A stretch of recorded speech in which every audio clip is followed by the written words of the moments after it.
This is the last session. My name is Mark Miller, and I head up our public finance program at ODI. We've had 3 very interesting sessions today. The first session about the future of international support for PFM. We've then had some discussions more focusing on government perspectives, both on revenue mobilization and health budgeting. And it's the job of myself and this panel to try and weave together some of what we've heard today and think about some of the lessons going forward to improve the support for PFM in the future. And so joining me on this panel, I have CHISOM OKECHUKWU, is that? OKECHUKWU, from the Gates Foundation, Jens KROMANN from the PEFA Secretariat, VERENA FRITZ from the World Bank, and VICENTE CIBILS from the IADB. Okay, so just to get started, CHISOM, based on what you've heard today, can you reflect a bit on what lessons that you're going to take away from the work that you're doing with the Gates Foundation?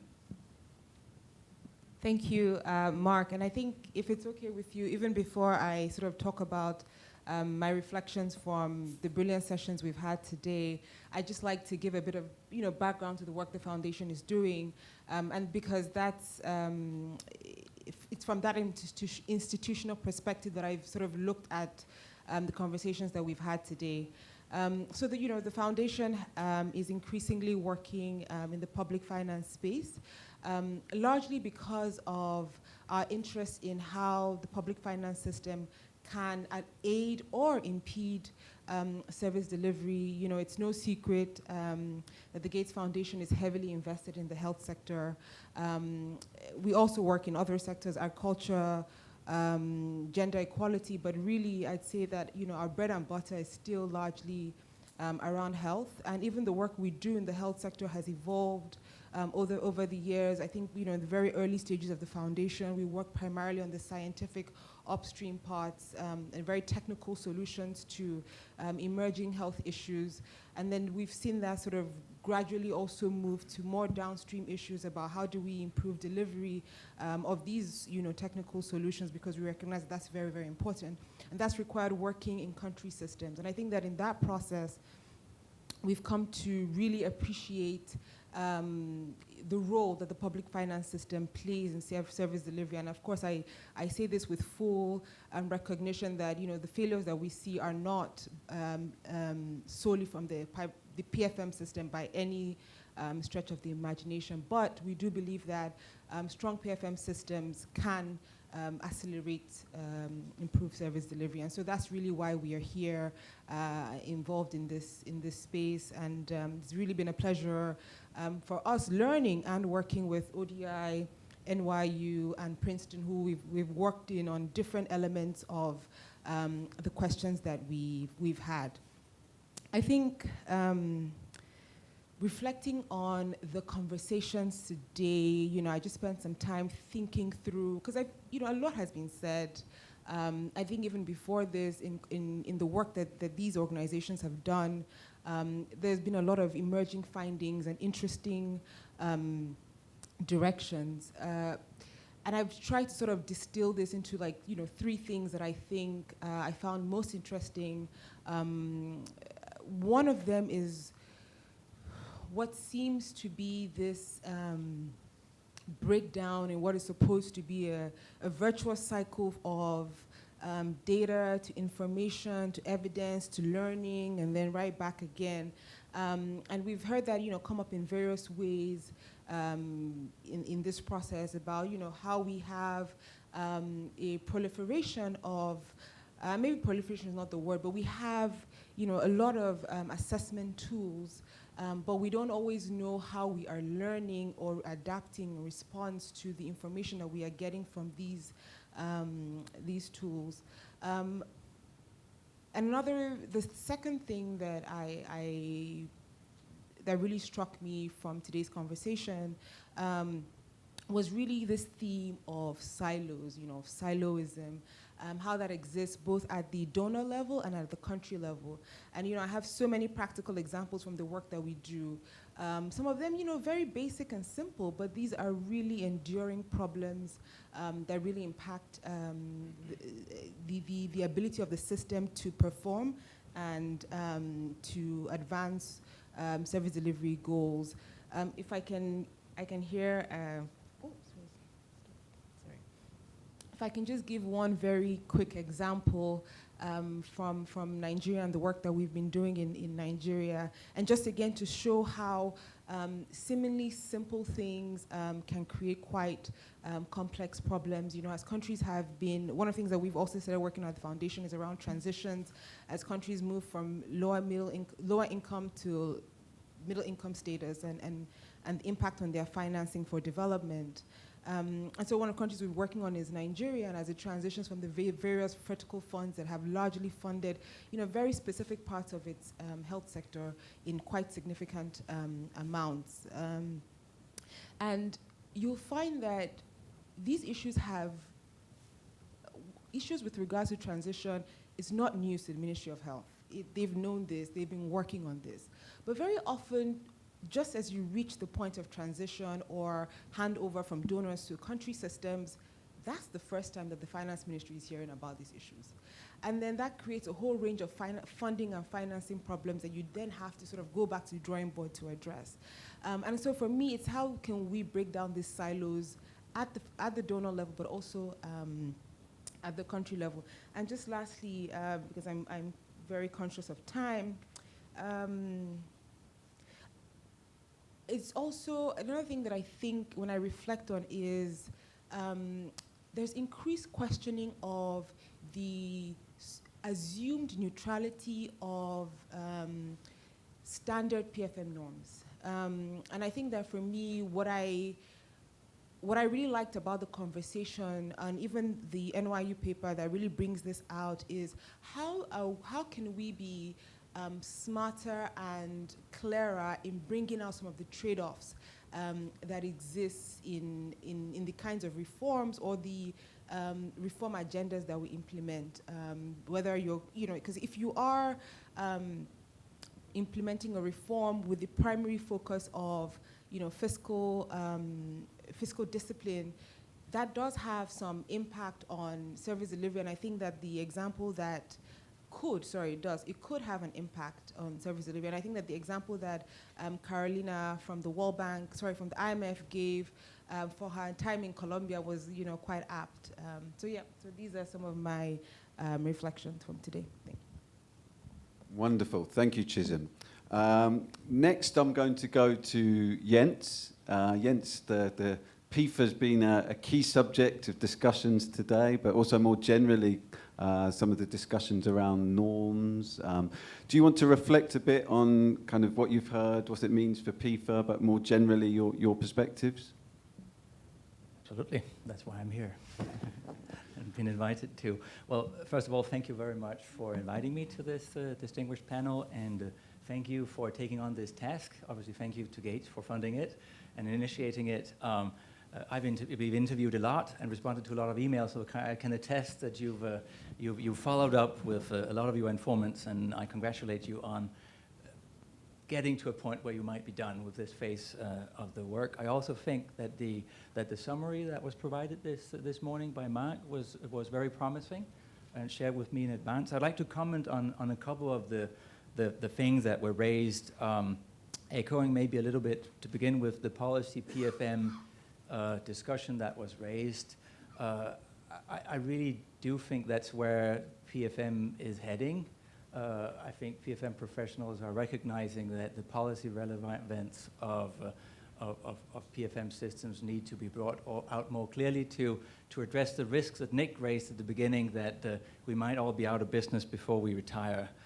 So if nothing else. But I would also like to nuance that a little bit, because I actually do think that the PFM profession and the institutions are reasonably responsive already, reflecting on how the development agenda more broadly evolves. So this notion that the growth it depends a lot of infrastructure has come out in the last 5-10 years. PFM community has responded with an extraordinarily quick focus on public investment management. The financing for development agenda came out with 2 legs. They forgot expenditure management, but rediscovered revenue administration and mobilizing of private finance.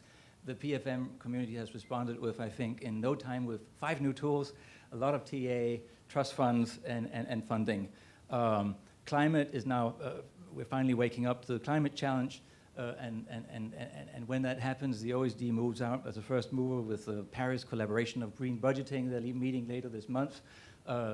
Ministers of Finance meet in Helsinki. They meet at the spring meetings here. So I actually do think there is a degree of responsiveness, and I think the finding that now is the time to focus on service delivery fits quite well with the kind of broader development towards looking at human capital as a driver for growth, as a corrective to this extraordinary focus on infrastructure as a driver for growth. So I think as I understood Nick's opening remarks, they were looking about the community in somewhat abstract terms as a body, as a being, and as a profession, and obviously you're pointing to important directions for the future, but I also think that the profession and the field is moving reasonably well. In the health area, Gates of funding fit work in the bank for some time on PFM and health sector, etc.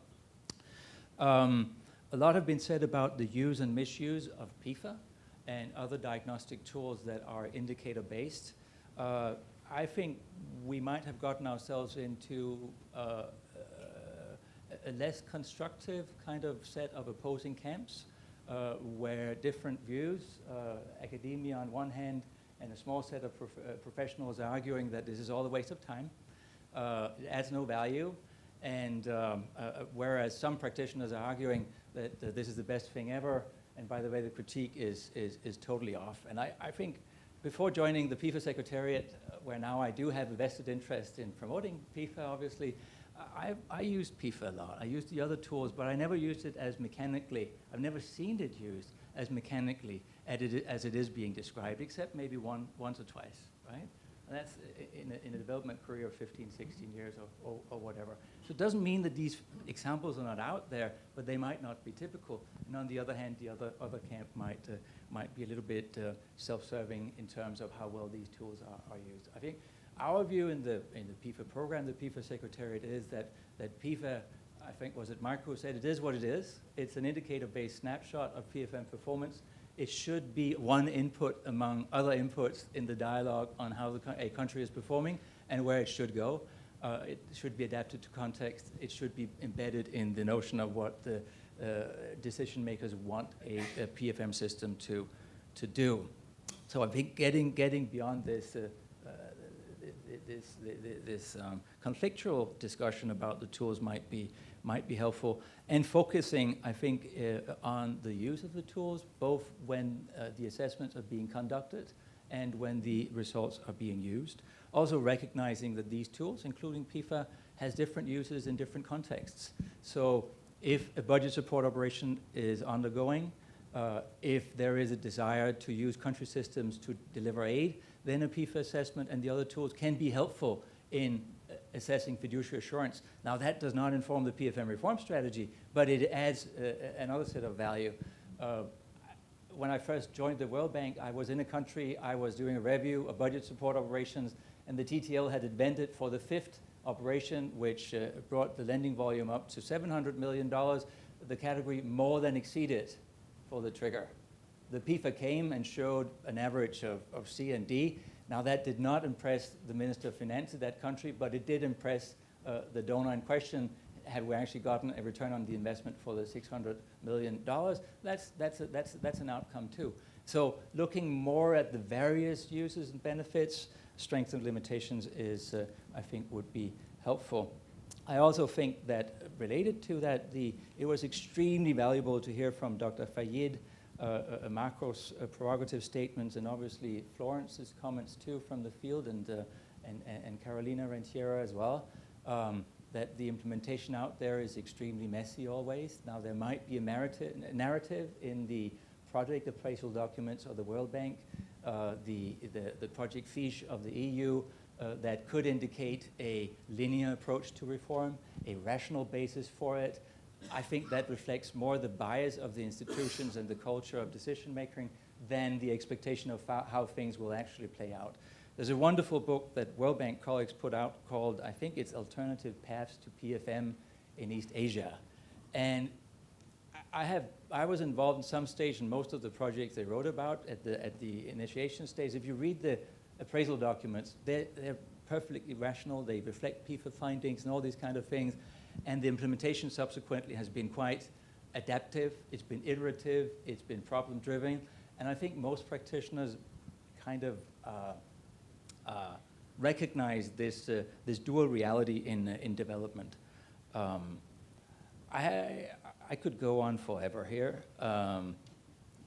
This competition idea that was discussed at the opening panel and has been, it was very prominent in your concept note, but less prominent in the conclusions here, is I think a confusing one because the picture out there is so varied, and I think even, maybe I didn't listen well, but the panel seemed to be a little bit split as well, with Nick having one view and Marco the other view.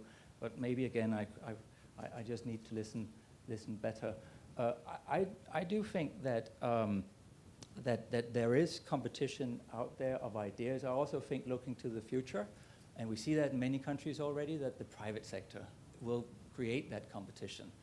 You have the McKinseys of the world, but you also have the next tier consultants who increasingly are being contracted by middle income country to help them out with their PFM ideas, and that obviously comes with financing ideas. But I think my fundamental idea, I never really understood how the competition would be organized, what it would mean in practice, how it would look like. So it'd be interesting to hear more from the group about that. I think generally on the findings as they were presented, they're kind of, I mean, deflatingly fine, right? So as I see it, two proposals are coming up. Do more qualified appraisal before you get started. That's what's left of the competition part. And the second is a kind of 5 proposals to do more research, maybe by the team. Well, I think all of that is fine and good and will add value, but it would be interesting to see a little bit more than proposals to do more valuable research, which obviously will do no harm. It'll be interesting to actually look into whether we are a field of charlatans, all of us. It would be interesting to look into this business of the overly ambitious reform strategies. It would be interesting to look at the architecture and also look to the private sector. I think what was finally very valuable in hearing from Dr. Fayed and Marco and Florence and Carolina was the client. I think looking at this from the perspective of the client or the user or the countries would be quite important. You raised it with the silos on the user side. I think for me that's a key weak point in the discussion of competition, but generally looking at the future of PFM reform, also discussing how can clients become more qualified recipients of this. So thank you so much, and I'm looking forward to the discussion. Great, thank you, Jens. Let me move on to Verena. You weren't here this morning, but you've obviously written a lot on the political economy of PFM reform and also some experience in kind of designing and implementing PFM reform, so perhaps you can reflect a bit on those experiences. Excellent. Thank you so much. And thank you so much for inviting me and for letting me come in only for this closing panel. Unfortunately, I had quite a few meetings to take care of this morning, one of which focused on a PFM agenda and how to support a country to adopt both a new organic budget law as well as a new IFMIS system in the Balkans. And it's, you see some of these issues revisited again and again. So just perhaps and apologies then if there's certain issues that I might be repeating from not having heard them earlier. But I think, this publication I brought that we did over the last couple of years, and we finished it last year on the political economy aspects of public financial management reform, but it really also gave us an opportunity to revisit a little bit how these reforms are being done in the 5 case studies that we went in some depth across Africa, Asia, and Eastern Europe. It's just 5 countries, but then we also utilized a lot of PEFA data, so I've been one of the users, and I would very much concur that if you use it having in mind the limitations, I think that's always useful, right? You can always improve how an index is derived and how, you translate certain indicators, what it means. Things can always be done better, but it is a very valuable source of information. And when we don't have it for certain countries, so for example, for the new EU, or sort of the EU member states that joined in 2004-5, we just don't have any single PEFA. So it's quite disconcerting when you're so used that at least you have some overview of it. But also what I wanted to start off from is when we disseminated the volume, I was quite surprised, going to London, going to Brussels, having some discussions at the IMF also about the clouds over the PFM agenda, so that there's quite a bit of doubt. What are we doing? What are we achieving? I hadn't heard that much doubt about it over the last 10 years, perhaps. So I think, yes, this need to justify a little bit more and perhaps to rethink a little bit is quite evident, and it, of course, is also expressed, I think, in the effort that you are making. And then, we have an ongoing evaluation within the World Bank, but we never quite know where to draw the boundaries between PFM and Fiscal.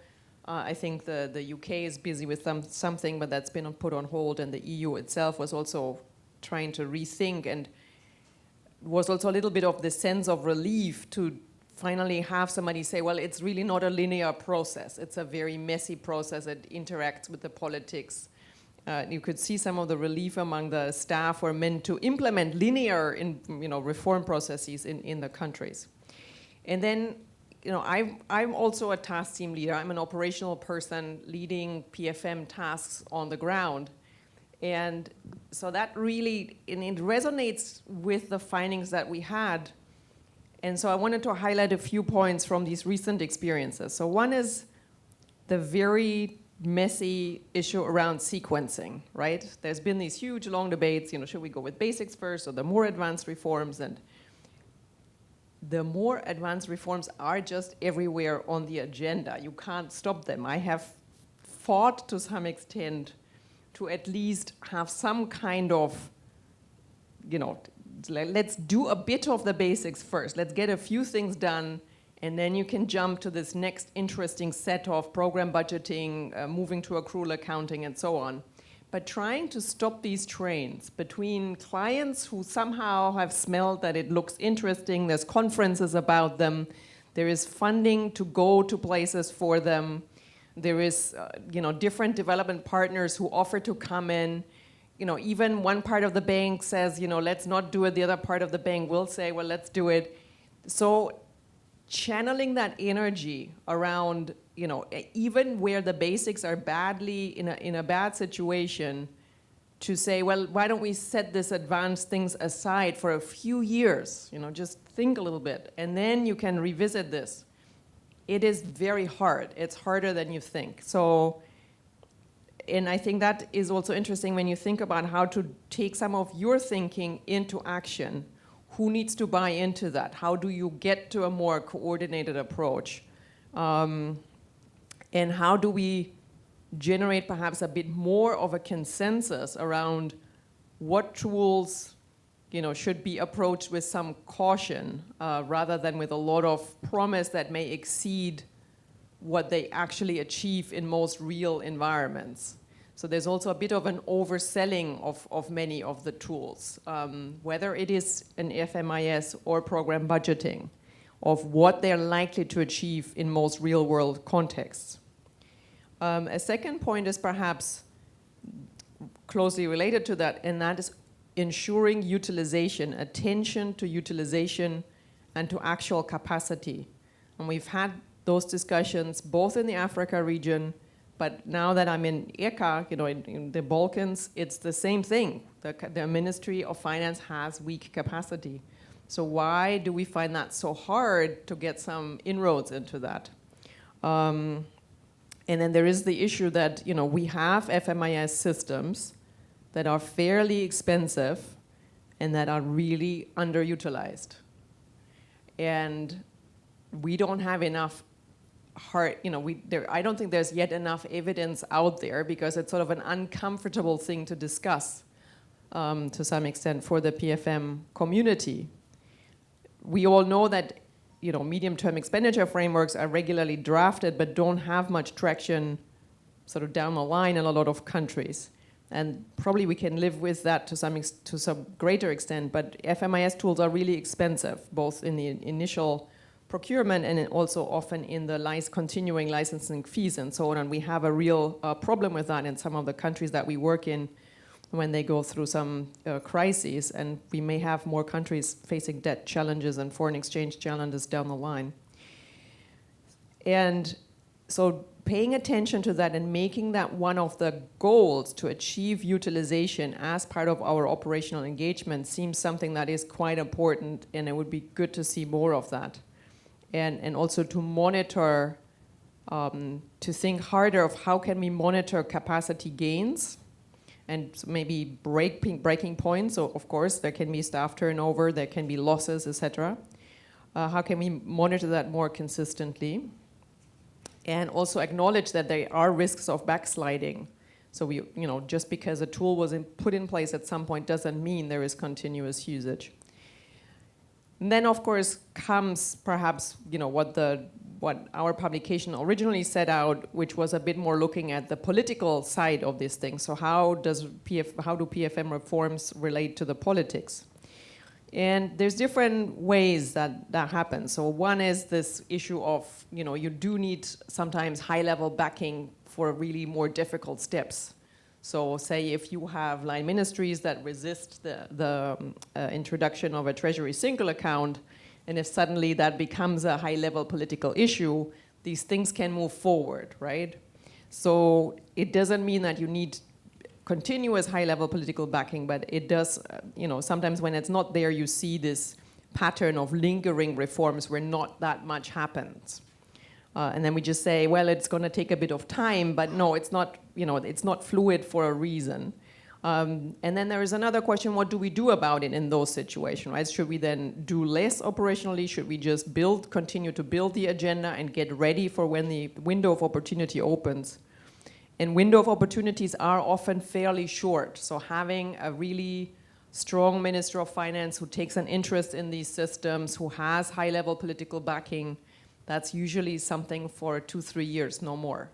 So we need to also be realistic. What can you achieve? What tangible, sustainable progress can you push in those in that period of time? And I think that was also something that was experienced in the West Bank and Gaza, and we had some discussions about that earlier in the week, about this question of utilizing politics and then the sustainability issue.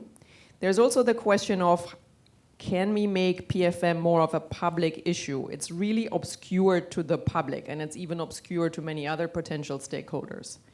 And in part, it's a very, there's a lot of language that's not very plain English. So it's kind of hard to understand what's happening, even more so than in civil service reforms. And so it's, making that more something that if a politician and if a technical team commits and makes some gains in this area, can we get a political gain out of that? Can we make it worthwhile for politicians to back and to endorse and to help these agendas to move along? And can we raise more public concerns when there is backsliding? And then there is the question of impact.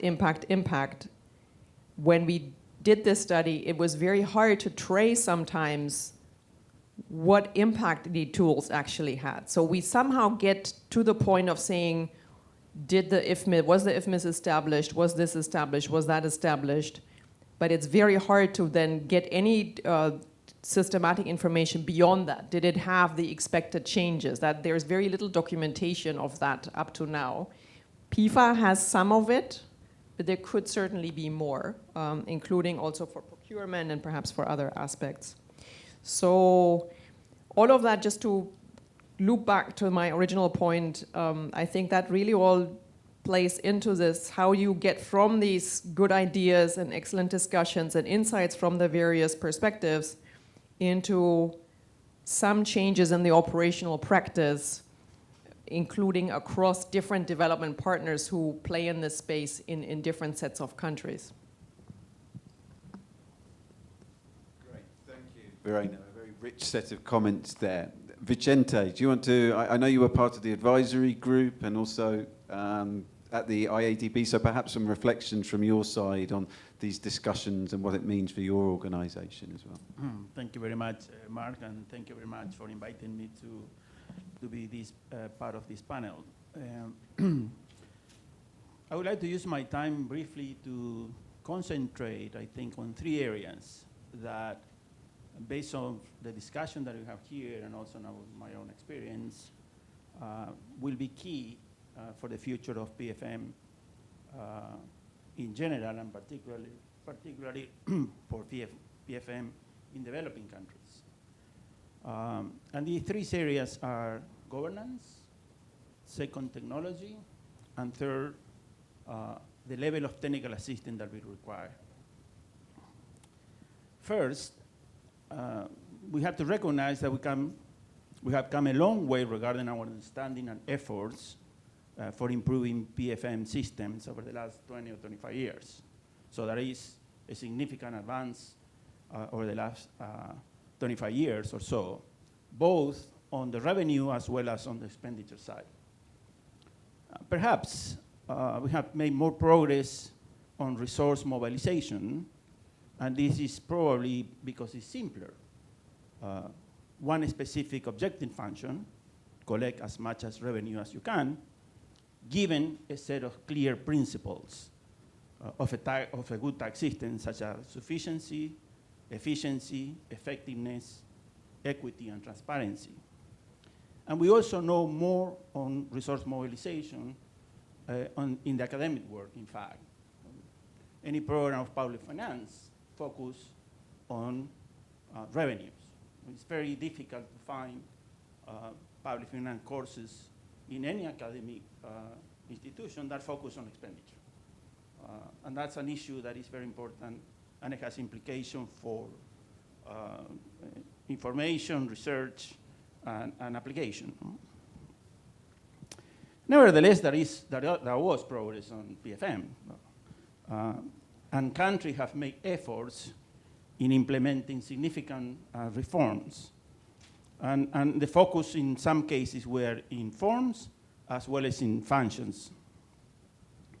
These reforms in countries that I have worked on include, for example, reforms at the macro level, such as fiscal rules, medium-term fiscal frameworks, medium-term budget frameworks, reforms at the micro level, budget preparation, classification, results-based budgeting, reforms at the institutional level, treasury single account, integrating financial management information systems, accounting and reporting, public procurement system, internal and external controls and auditing, fiscal councils, micro-fiscal councils, and so on and so forth. However, I believe there is one area that in the future will be a lot of debate and will focus and will be on the general governance of PFM. Such governance will be key in defining the strategies, in defining and guiding principles such as what is prudent fiscal decisions, credible budgets, reliable and efficient resources flow, institutionalizing accountability and transparency, and in providing leadership and coordination, and separating clearly the functions of policies and regulation on the one side, that is centralized and will be centralized from the process and the operations that will be more decentralized. We have heard from the previous speaker for the previous session, for example, what is the role of the planning ministry? That is part of the governance that I'm talking about. The second issue that I mentioned in my introduction is what will be the impact of technology on both forms and functionality. And this will include, for example, the increasing use of the cloud to storage information.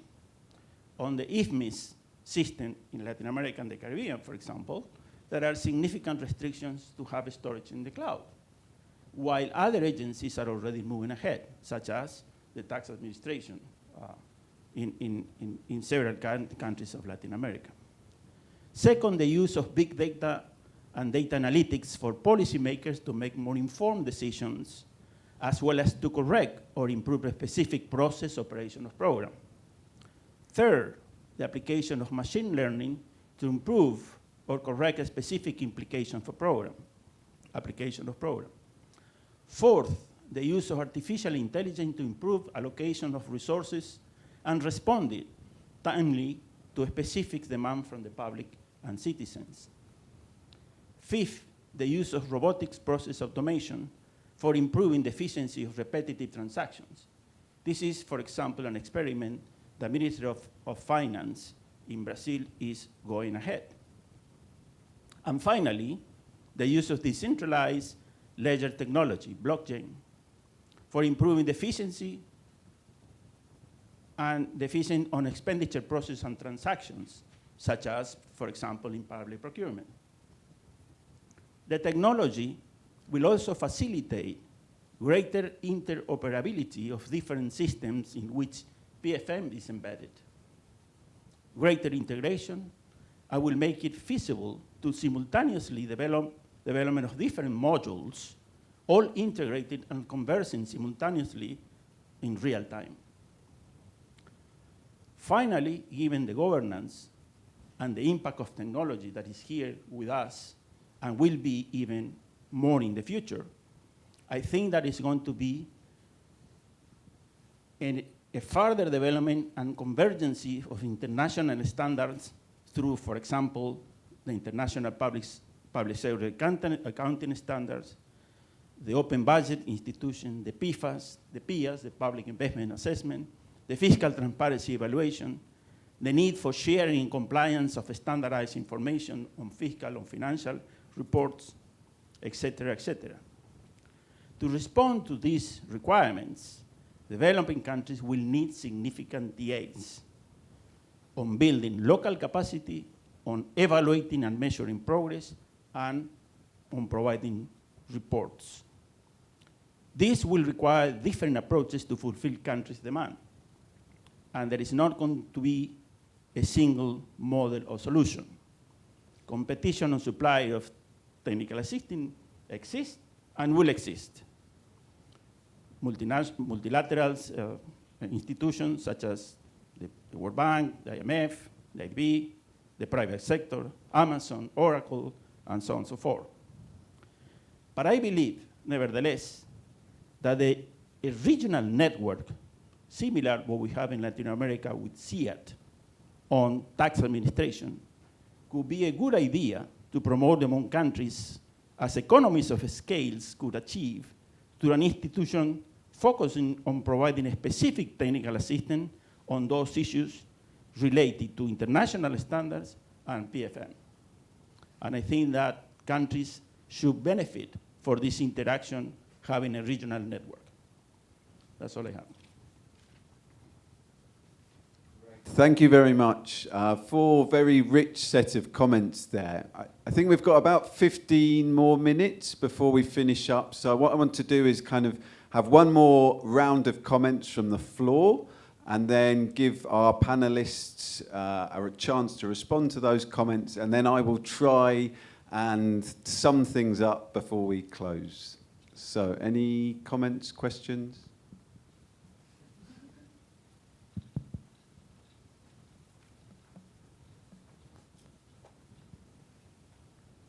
Hello, Jackie Coolidge again formerly from the World Bank. So I'm really interested in this discussion about indicators. I've seen this play out multiple times in various venues, and what I see as the indicators, of course, have tremendous value to help us learn and to learn how to improve. So there, anybody suggesting we could get by without it, there's no way.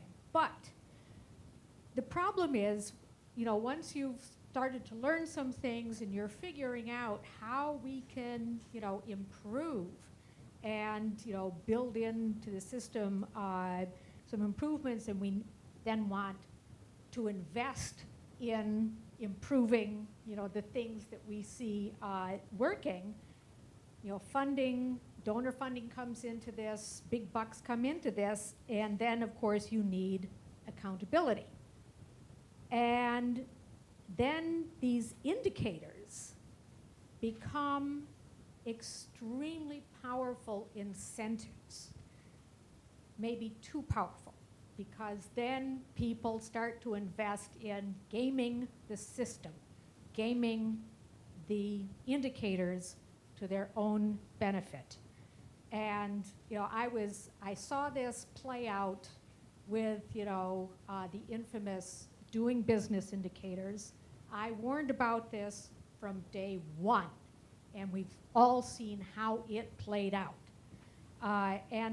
So what I think is we've got to try to figure out how to maintain the balance. You want the indicators to help us learn and help us learn to improve.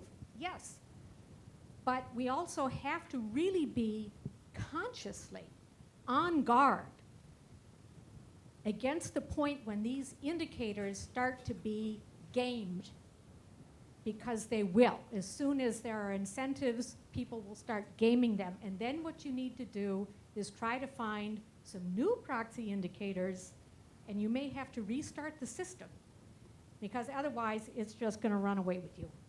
And so I'd be interested to hear about that, and also with regard to Vicente's interesting comments on the use of AI, robotics, and so on, these algorithms. My worry here, sort of similarly, is that we've seen stories in the newspaper and so on, how commonly, one way or the other, biases get incorporated, often unwittingly, into these algorithms, and then it tends to sort of amplify. And how we can, again, how we can start out, and this is very, very useful, but we tend to lose balance. So how we can make sure that these things don't run away in the wrong direction.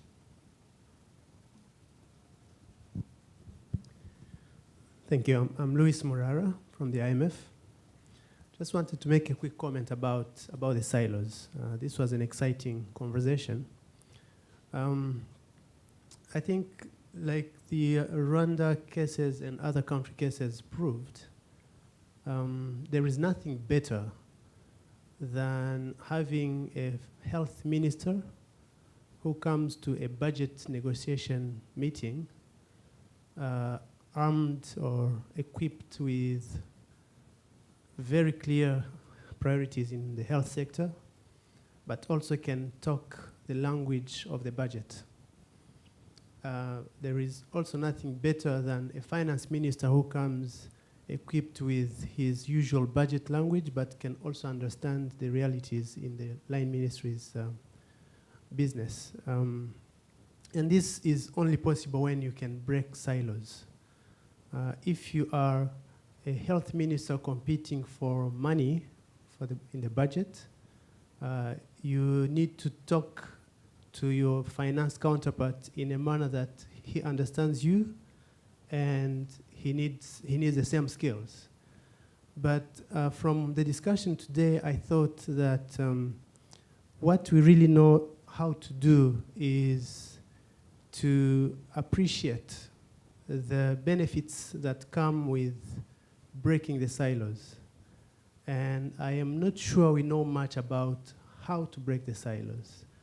And I wanted to suggest that as development practitioners, we probably might want to spend more time understanding and studying more of these initiatives if we are to give useful advice to our clients. And I had a second comment, but in the interest of time, I'll come back later. Thank you. Just very briefly, because I spoke earlier already. This was really wonderful, wonderful panel. One observation is that we heard a lot from you about PFM, but actually quite little about how this relates to service delivery. So I wonder, if you could speak about what are actually the mechanisms of how some of these PFM reforms that you spoke about actually affect people who deliver services on the ground. So, to speak about the Treasury single account, for example, service providers might find it difficult to relate to such a reform if it means taking away their commercial bank accounts that they really rely on for holding the balances. Right? Service providers might collect user fees, but taking those user fees away, sweeping them into a treasury account, might set all kinds of perverse incentives. Asking them to operate an IFMIS system might seem odd and might seem like you're forcing them to, you're shoeboxing them into something and forcing them to do activities that are not relevant at this particular point in time.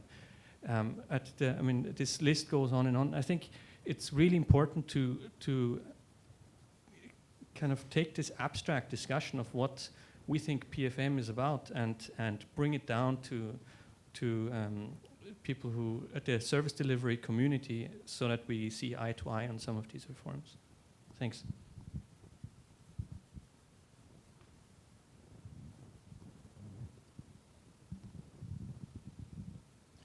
Hi, my name is Jonathan. I'm with the Tony Blair Institute for Global Change. I just want to add, or just mention two areas which haven't sort of been mentioned much today, just to put them more on the agenda for the future. And one is the link between PFM and the center of government, and particularly the president's offices and their joint functions in terms of the center of government, as well as accounting for the politics and how the politics affects the relationship between the President's Office, the Center, and the Ministry of Finance, and then going down in terms of prioritization, etc.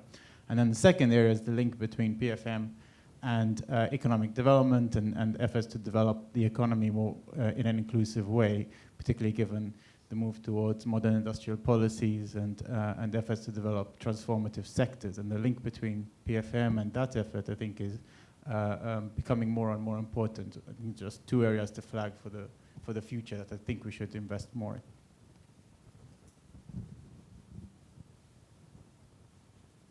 Do any of the authors from the NYU piece want to have any last comments or responses to anything that the panelists have said? A big shake of the head there. Okay, let me give each of you just a chance to make one further comment to respond to any of the points that have been made, but keeping it very brief. Yeah, do you want to go first? Let's go this. What? Okay. Thank you. I have to say this has been a very rich conversation in addition to the earlier panels we've had. Because I did talk about silos, so I'd be happy to take that question and just sort of provide some of my own thinking. I don't think I have any of the answers. I think that on and I can also talk to some of the work that we've done, which I think is largely more retail. And a lot of the questions that we have is how do we achieve scale, and how do we make it more widespread, essentially. So I think that, I also like, the fact that you sort of mentioned, in addition to how do we get ministers of finance to speak how do we get ministries of health to speak the language of ministries of finance? You also said, how do we get ministries of finance to understand better some of the issues that their spending ministries are faced with?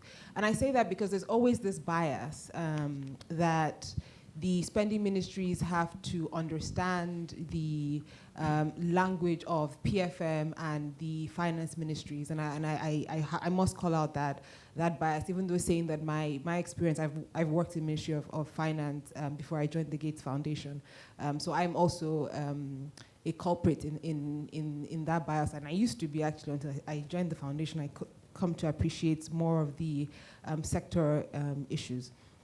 So I think, going more to, I think there is a structural issue, and I think on the structure I don't have the answers, but I do have some guesses. I think one of the things that is important is this notion of, that has come up at various times in the conversation, which is PFM for what? And I think that in making very clear that connection between what exactly a PFM system is supposed to do, in addition to, of course, there are fiduciary controls, fiscal discipline, which is very important, but also making clear that it's also a very core part of its objective is at very least reducing any obstacles to service delivery. And I think that bringing that out more, I think, helps to break those silos, right? Because it then means that we realize in designing a reform for a specific country, we need to understand better some of the challenges at the service delivery and spending ministries experience, which I don't think happens enough at the moment. So on a macro structural level, I think that's one of the things that can be done. I must say that I think even listening in this conversation, there is increasingly that recognition of, PFM for what exactly. Let me speak to, all right, I'll speak to one. I was going to say, let me speak to two things that the foundation is doing. I'll speak to one thing. I think, and this is, again, it's very experimental. So we have some work with the World Bank where we are working with some parts of the PFM team, which I believe is under global practice.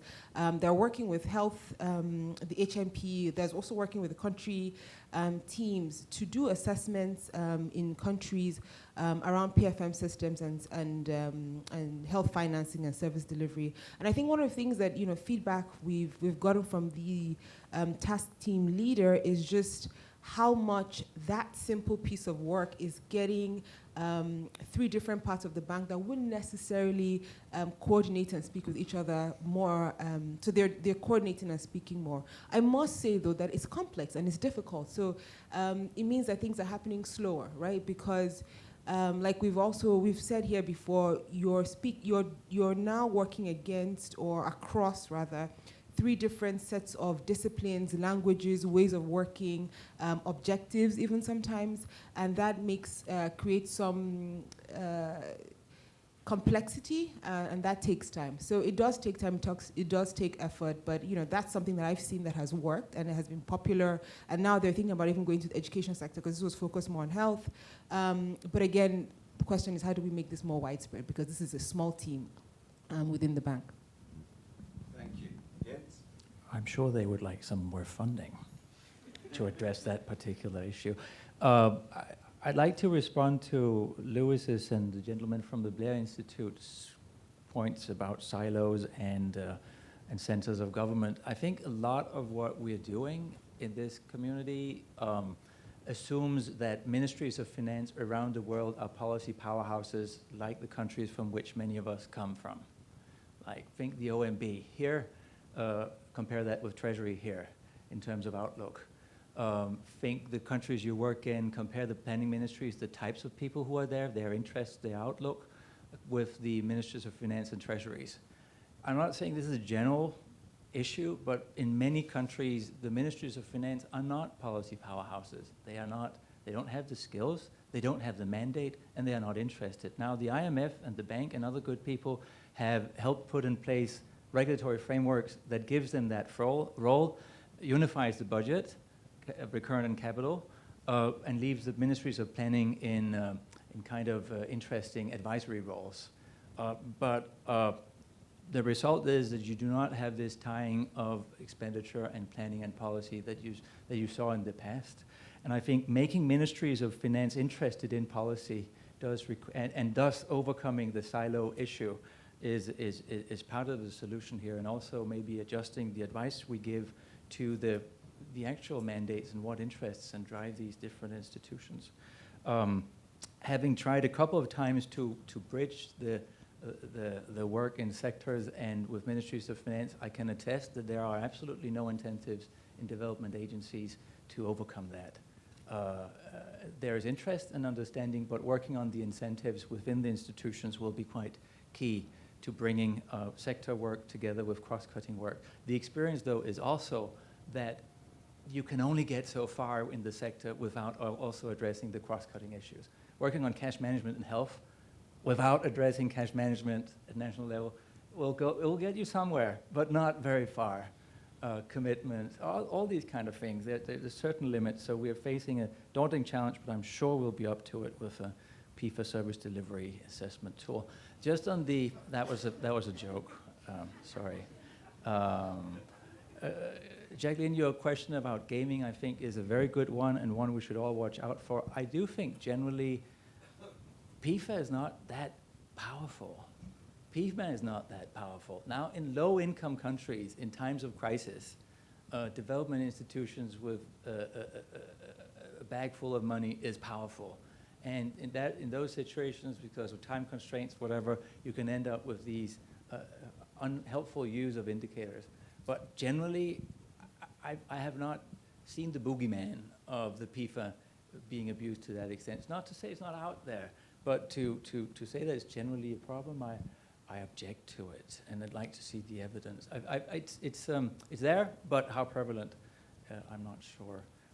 Should I stop Yeah, I here? think I'm not doing very well at keeping people to one thing here. Verena? Thank you. Thanks. I wanted to respond mainly to Moritz's question on this link with service delivery, since I didn't say much before. So we did some statistical analysis using the PEFA data. And of course, you do not find, or we did not find with the data that is available, a relationship between having a better PFM system and better service delivery for a given level of per capita income. So that's probably something where we need to revisit. So maybe at some point we will get a relationship. But it's not, so there's clearly not a very strong relationship, right? Otherwise it would show in the data. Now, especially at lower income levels, so in low income countries, that's also not so surprising. And as you know, health, education, agriculture are very, very different sectors. So in some of the countries that I work on, the health sector is barely funded by the national government. It's all externally funded. So that's a very different sector to the education sector, which does tend to be mainly wages and mainly domestically funded. So maybe we also need to think a little bit harder there. And then we have agriculture, at least again from my experience in Africa in the last 5 years, where there seems to be increasing political attention and in some countries even heavy overspending on subsidized inputs.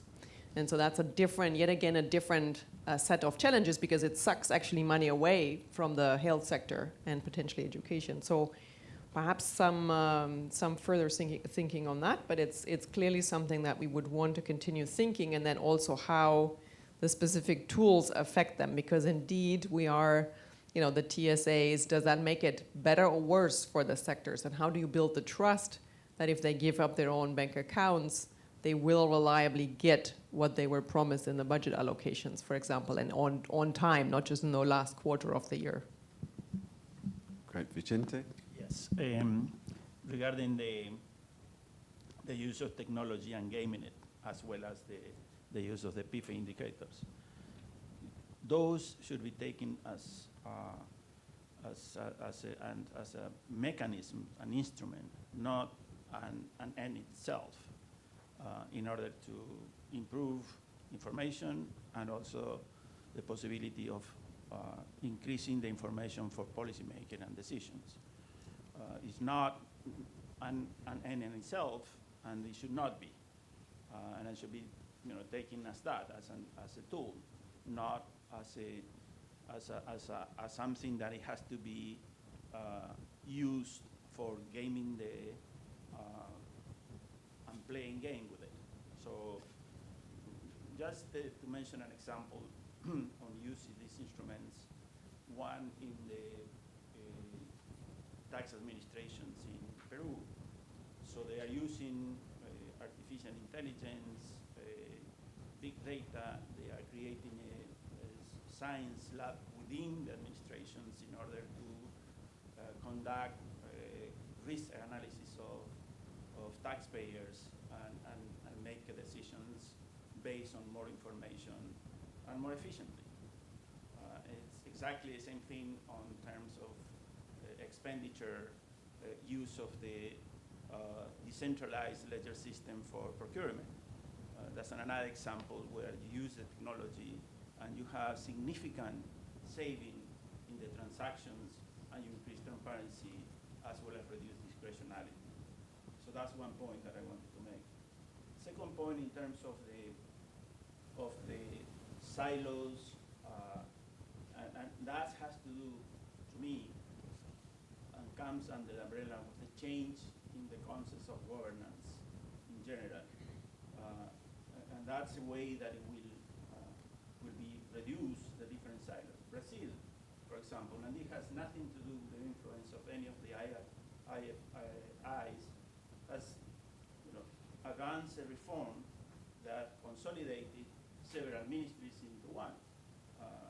And that's a way, and I think that it will take place furthermore in different countries, because the governance is the one that will define precisely what is the objective functions of what they want to achieve, where you perceive as an objective function economic growth and push all your resources for economic growth, or, and then worry about distribution, or you focus on service delivery, whatever the government decides, the policymaker decides, then all the efforts and the resources will focus toward that particular objective function. So that's why it's difficult to define, because it's a pre-assumption that the PFM is for service delivery. That is true as an instrument, but behind that is the policy decision of the government, what they want to achieve as an objective function for the countries as a whole.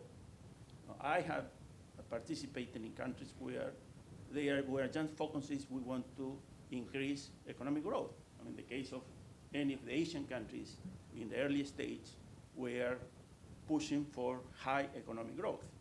We will worry later about income distribution and equality and so on and so forth. In the case of Latin America, Chile is another example. Chile continues to be a country where there is a lot of inequality compared to other similar countries at the same level of income per capita. But the focus was on pushing economic growth. And as a result of that, Chile has decreased 50 or 60% of poverty. Bolivia is another case where they focus just on economic growth. We're gonna get booted out shortly, Vicente, but thank you very much. I'm just going to leave with, I suppose, 2-3 provocations or questions based on some of what we've heard. So I think the first thing, we've heard lots, it sounds as though we still have lots of innovation, ideas around new tools, new diagnostics, new technologies. But despite that, it does sound as though there's still this big implementation gap, that the kind of messy business of implementation we can do better at. We heard about we need not perhaps being as clear as we could be about how the nuts and bolts of service delivery, the gaps between the new information system and what it's actually being used for. A second thing is we heard about silos, and I suppose an open question is how much as a discipline of PFM are we contributing to those silos with using a language that's very difficult for people that don't work on PFM to understand.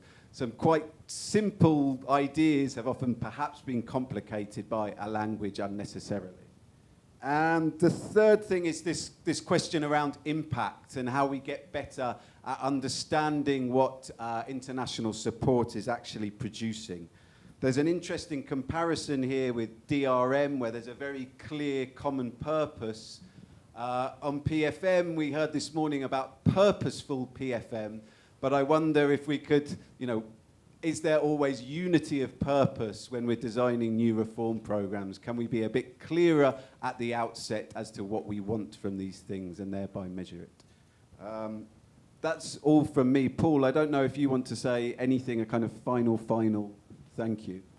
Yes, I just want to thank everybody for coming and to thank the panelists for a really rich discussion. I think it was a very interesting day.